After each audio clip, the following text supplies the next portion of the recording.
दोस्तों आप जानते हैं कि दुनिया भर में अल्लाह तबारक व तआला ने बहुत सारे ऐसे जानदार पैदा फरमाए हैं जिनके पास ऐसे ऐसे कमाल किस्म के करतब हैं और ऐसी कमाल कमाल किस्म की एक्टिविटीज ये लोग परफॉर्म करते हैं जिन्हें देखकर इंसान दंग रह जाता है। आज की इस वीडियो में हम आपकी मुलाकात कुछ ऐसे ही जानदारों के साथ करवाने वाले हैं जो कि मुख्तलिफ फैमिलीज के साथ ताल्लुक रखते हैं। ये मुख्तलिफ टाइप के जानवर हैं लेकिन इनकी खुसूसियात देखकर आप भी दंग रह जाएंगे। तो चलिए सबसे पहले शुरू करते हैं अमेरिका की रियासत मिसिसिपी से कुछ फासले पर मौजूद एक हाईवे पर होने वाले एक ब्लास्ट की। दोस्तों हुआ ये कि एक बहुत बड़ा ट्रक अपने अंदर काफी सारे कूलर्स लेकर जा रहा था जिसके अंदर हैग फिशेस मौजूद थी। ये वो हैग फिशेस हैं जिन्हें खाया जाता है और एशिया में खास तौर पर इन्हें बहुत ज्यादा लाइक किया जाता है, जैसे जापान, इंडोनेशिया और चाइना वगैरह के अंदर। लेकिन ये यहाँ पर सबसे बड़ी तादाद में पैदा होती हैं। जब अमेरिकन हाईवे पर ट्रक के अंदर एक जोरदार धमाका हुआ तो पता चला कि इन सब ने ट्रक को तबाह कर दिया है और खुद ये ऐसा ब्लास्ट क्रिएट किया है जिसके नतीजे में ये सारी मछलियां नीचे जमीन पर आकर गिर गईं।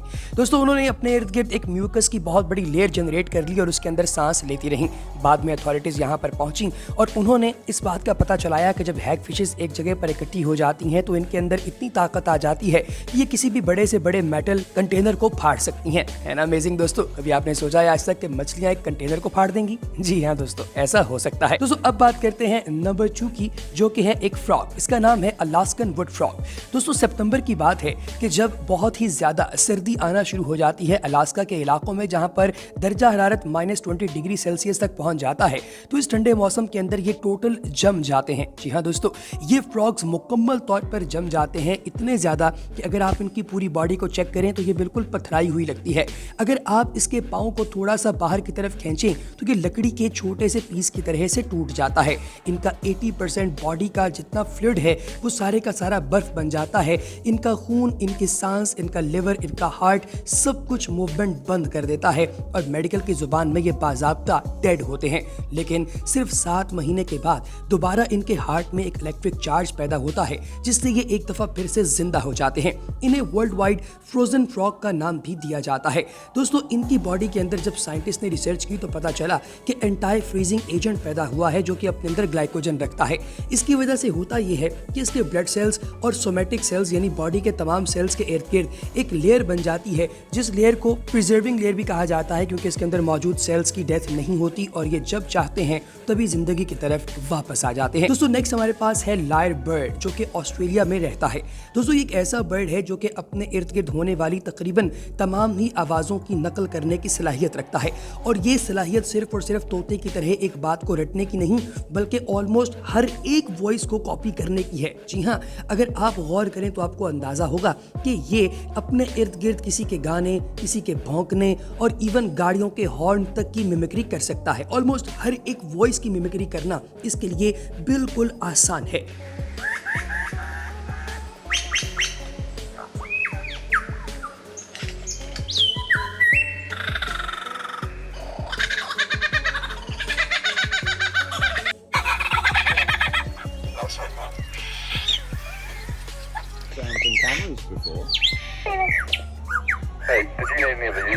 दोस्तों इसका जो नर जानवर होता है वो बड़ा होता है और जो इसका मादा परिंदा है वो थोड़ा छोटा होता है और इसकी बैक बिल्कुल हार्प की तरह की होती है।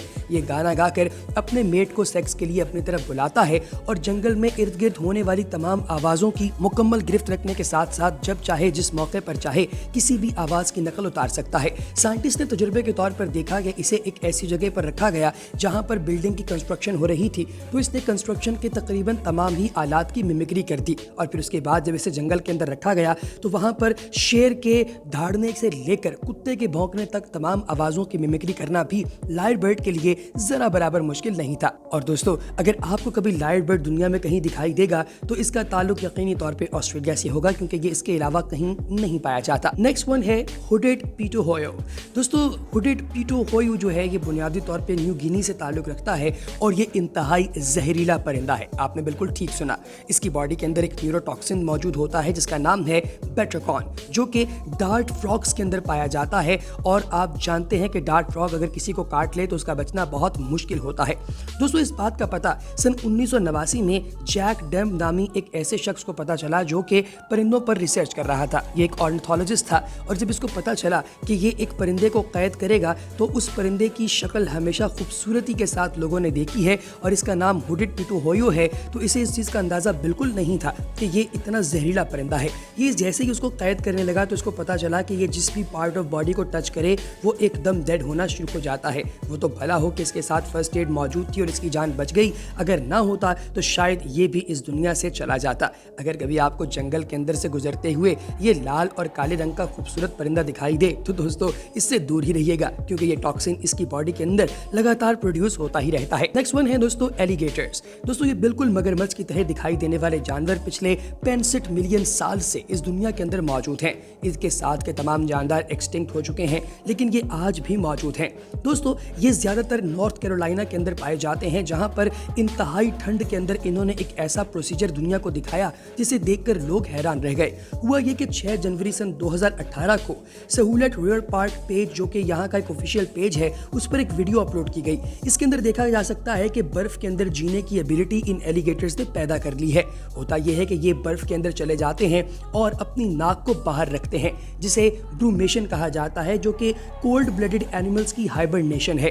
दोस्तों ये अपनी सांस को बचा कर रखते हैं और नाक बाहर रखने से होता यह है कि इनकी बॉडी को रिक्वायर्ड ऑक्सीजन मिलती रहती है, जबकि बॉडी का बाकी तमाम मेटाबॉलिक प्रोसेस इतना स्लो हो जाता है कि इसे देखकर अंदाजा होता है कि शायद ये मरे हुए हैं, लेकिन हकीकत में इन्होंने अपनी बॉडी को बरकरार रखा हुआ होता है। ये -40 डिग्री तक भी जिंदा रह सकते हैं, जो कि यकीनी तौर पे एक कुदरती मौजज़ा है, क्योंकि इनके अलावा कोई दूसरा इतने बड़े साइज का जो जानवर है, जो रेप्टाइल है या एम्फीबियन है, वो जिंदा नहीं रह सकता। दोस्तों अब बात करेंगे लंग फिश की, जो कि अफ्रीका में पाई जाती हैं। यहाँ पर मौजूद लंग फिश आपको चौंका इसलिए देती है क्योंकि ये गिल्स के साथ साथ लंग्स के जरिए यानी फेफड़ों के जरिए भी सांस लेती है। आपने बिल्कुल ठीक सुना, यानी कि अगर आप इसे पानी से बाहर भी निकाल दें तो ये कीचड़ के अंदर भी जिंदा रह सकती है और अपने इर्द गिर्द म्यूकस की एक लेयर बना लेती है और सांस लेने के लिए कीचड़ के अंदर छोटा सा छेद कर देती है। जैसे ही बारिश होती है और वहां पर पानी भर जाता है तो दोबारा से ये पानी के अंदर आकर गिल्स के जरिए सांस लेने का प्रोसेस स्टार्ट कर देती है।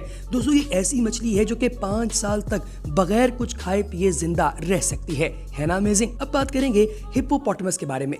दोस्तों इसको दरियाई घोड़ा भी कहा जाता है और ये अफ्रीका के अंदर पाया जाने वाला इंतहाई क्यूट लेकिन खतरनाक जानवर है। इसकी बॉडी के ऊपर आपने अक्सर औकात सुर्ख रंग की एक लेयर देखी होगी, जिसे बहुत से लोग कहते हैं कि ये खून का पसीना है, लेकिन ये सिर्फ एक मिथ है दोस्तों, इसका हकीकत से कोई ताल्लुक नहीं।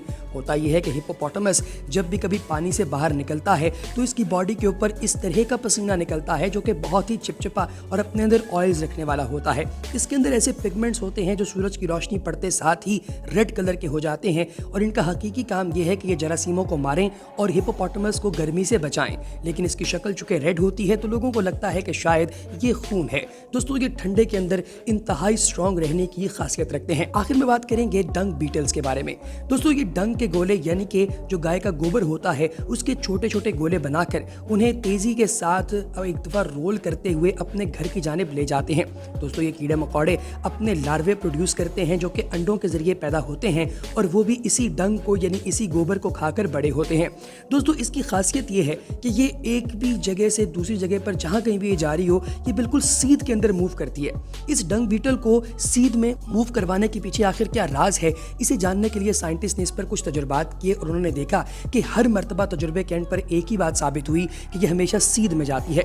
तब उन्हें पता चला कि ये सूरज की रोशनी को देखकर और सूरज को देखकर एक खास डायरेक्शन का पता चलाती है, जो कि इसके अंदर कुदरती तौर पे एक ऐसा जबरदस्त किस्म का रेडार पैदा हुआ है जो कि उसे खुदाए तबारक व तआला ने इसे एक डायरेक्शन के अंदर मूव करवाने के लिए पैदा फरमाया है।